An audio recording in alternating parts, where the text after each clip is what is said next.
ओम नमो भगवते वासुदेवाय नमः। दोस्तों, आइए जानते हैं मौनी अमावस्या का महत्व और मौनी अमावस्या की कथा। मौनी अमावस्या का दिन बहुत पवित्र होता है। माघ माह में आने वाली अमावस्या को मौनी अथवा माघी अमावस्या के नाम से जाना जाता है। अंततः इस दिन उपवास रखकर मौन व्रत धारण करने का बहुत महत्व है। प्राचीन धर्म ग्रंथों में भगवान विष्णु को पाने का सरल मार्ग माघ मास के पुण्य स्नान को बतलाया गया है। खासकर मौनी अमावस्या के दिन गंगा स्नान का विशेष महत्व है।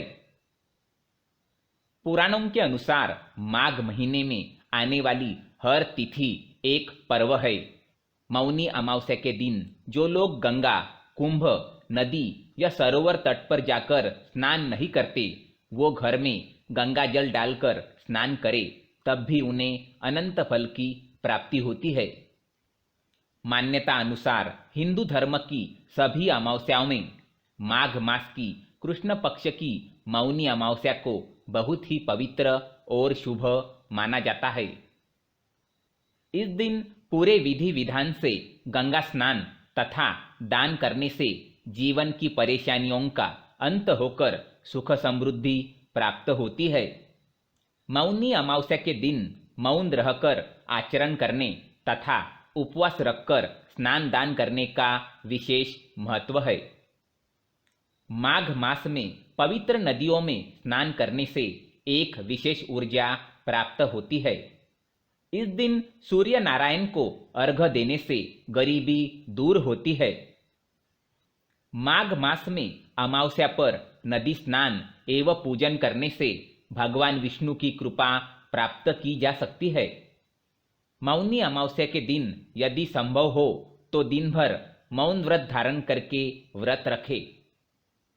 अब जानते हैं मौनी अमावस्या की कथा। पुराणों के अनुसार कांचीपुरी में एक ब्राह्मण रहता था।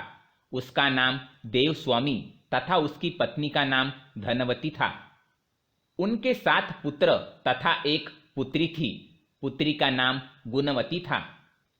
ब्राह्मण ने 7 पुत्रों का विवाह करके बेटी के लिए वर खोजने अपने सबसे बड़े पुत्र को भेजा।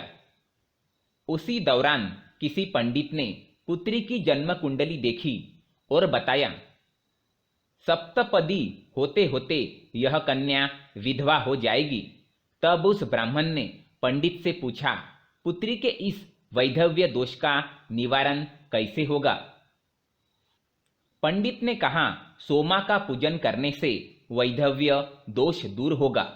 फिर सोमा का परिचय देते हुए उसने बताया, वह एक धोबिन है। उसका निवास स्थान सिंहल द्वीप है। उसे जैसे तैसे प्रसन्न करो और गुणवती के विवाह से पूर्व उसे यहाँ बुला लो। तब देवस्वामी का सबसे छोटा लड़का बहन को अपने साथ लेकर सिंहल द्वीप जाने के लिए सागर तट पर चला गया। सागर पार करने की चिंता में दोनों एक वृक्ष की छाया में बैठ गए। उस पेड़ पर एक घोंसले में गिद्ध का परिवार रहता था। उस समय घोंसले में सिर्फ गिद्ध के बच्चे थे। गिद्ध के बच्चे भाई बहन के क्रियाकलापों को देख रहे थे।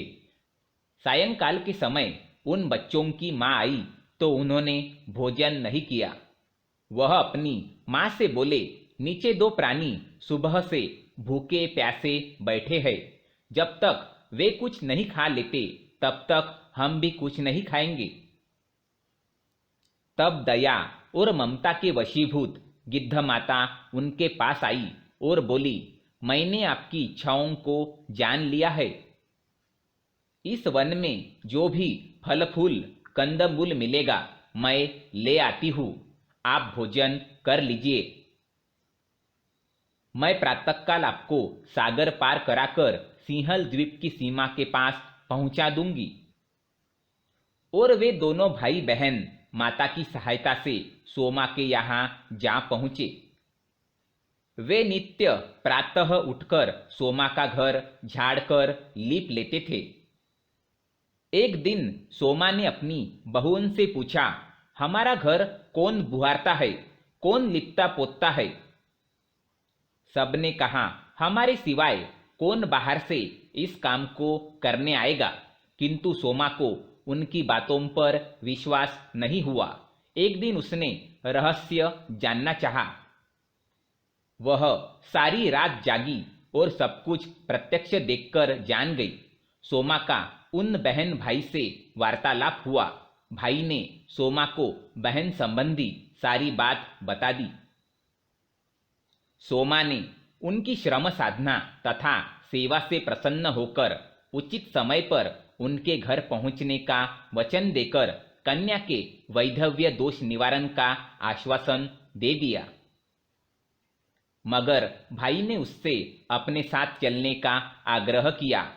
आग्रह करने पर सोमा उनके साथ चल दी। चलते समय सोमा ने बहुओं से कहा, मेरी अनुपस्थिति में यदि किसी का देहांत हो जाए तो उसके शरीर को नष्ट मत करना, मेरा इंतजार करना।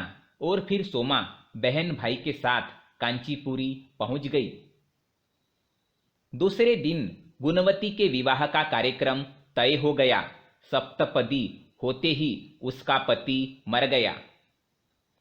सोमा ने तुरंत अपने संचित पुण्यों का फल गुणवती को प्रदान कर दिया। तुरंत ही उसका पति जीवित हो उठा। सोमा उन्हें आशीर्वाद देकर अपने घर चली गई। उधर गुणवती को पुण्य फल देने से सोमा के पुत्र जामाता तथा पति की मृत्यु हो गई। सोमा ने पुण्य फल संचित करने के लिए मार्ग में पीपल वृक्ष की छाया में विष्णु जी का पूजन करके 108 परिक्रमाएं की। इसके पूर्ण होने पर उसके परिवार के मृतक जन जीवित हो उठे। धन्यवाद।